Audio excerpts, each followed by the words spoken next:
Okay, I'm going to show you how I do the front of my cardigan. Excuse me. So I'm going to put pockets on this cardigan as well. And how I measure out my pockets is I just knit. There's no ribbing, it's just knit. And I go just a little bit past my hand. I'll move that out of the way so you can see a little bit better. And I just measure down just to get the tips of my hand and tips of my fingers, because I'm only going to be carrying a tissue. I won't put a big phone in it. I won't be putting heavy keys in it.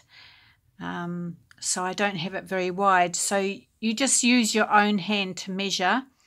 And you make 2 of those. You can put them on one of these big pins, or you can put them on a double pointed needle, or you can just put them on another piece of coloured yarn just to hold the stitches.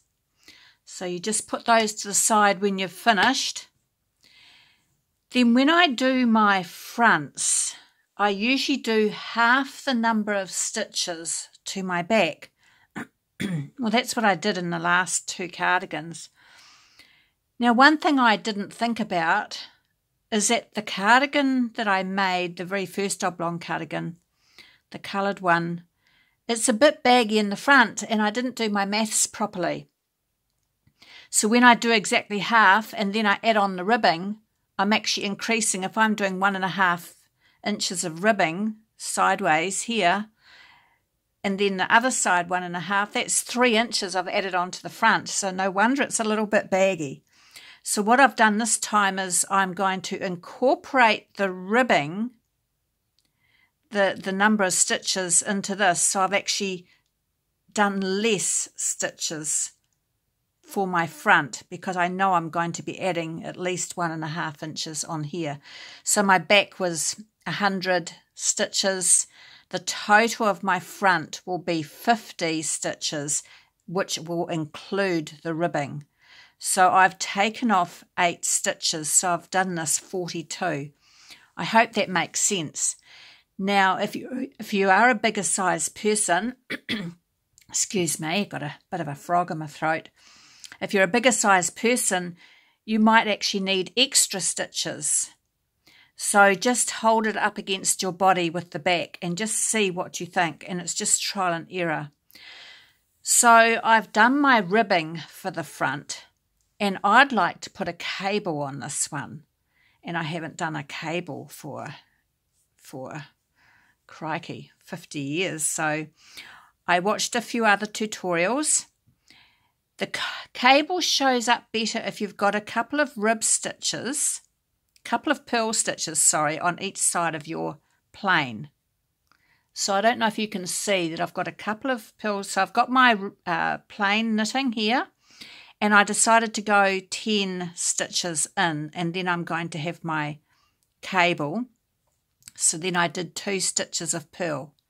Then I've got 6 stitches I'm going to use for the cable, and another 2 stitches of purl, and then the rest are all plain knit.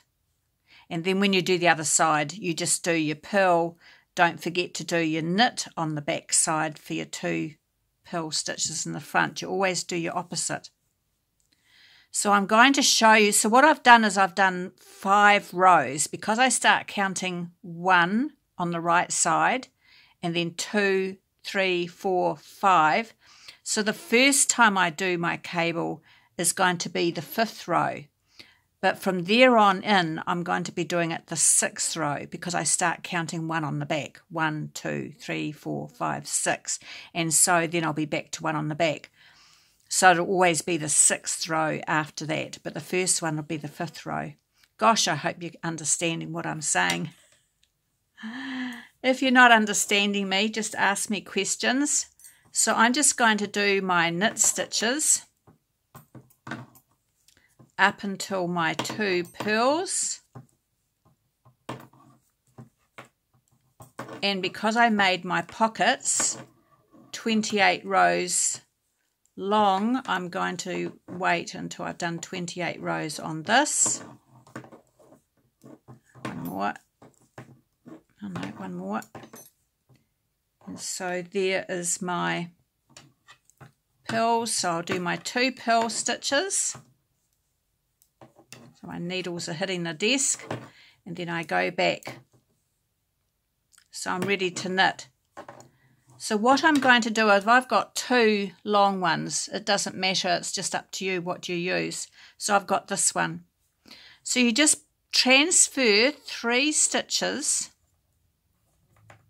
onto your little spare needle. There are proper cable needles that they have out now where they come down into a V, and so that means you won't lose your stitches.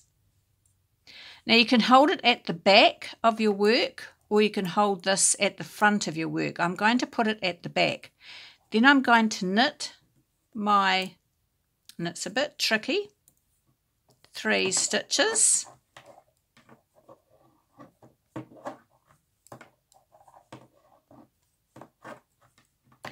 And then I'm going to knit the 3 stitches that are on the back cable.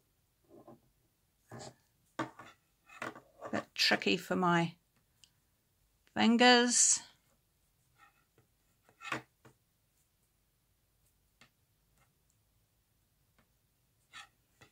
There you go. So that's my first twist. Then I'm going to do my 2 purls. I need shorter needles when I do the front so they don't hit the desk. And then I'll go back and finish the row with my knit stitches.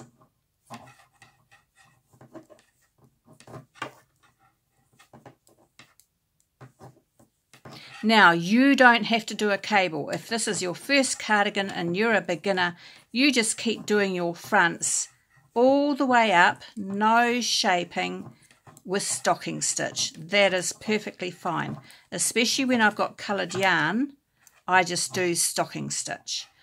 But because this is a plain colour, I'd like to sort of add a bit of a pattern to it to make it look a bit interesting. And I wanted to have a go with a cable. It's pretty easy. It just means I need to make sure I count my rows, so I always know when I'm going to do my twist. Now it's a bit hard for you to see until I move a bit along, but you can see it starting to twist over. So now when I do the other side, I'll do my purls, I'll do my 2 purl stitches as a knit on each side, and then when I come back, you'll see when you get up to your next 6th row, you'll see it looks quite good. So I'll just add another, I'll just keep it going with this, and then I'll come back and show you what it looks like. But at the same time, I am counting 28 rows. When I get up to 28 rows, I'm going to add my pocket. So I just need to make sure I count my rows. So I will show you when I get a bit further along. So I hope you understood all that. So just have a go, but if you're not sure about doing the cable, just add some pockets. You can just do it plain stocking stitch. And this is a side I'm actually going to have the rib, because the cable is going to, with the pocket, the cable is going to be coming up above the pocket. So it's close to the rib side. So this is my right front. And when you get really used to doing things, there's enough room on this needle to put 2 fronts, as long as you make sure you're doing the opposite. So I hope that makes sense. It might make sense by the time I do the next little video. All right, bye.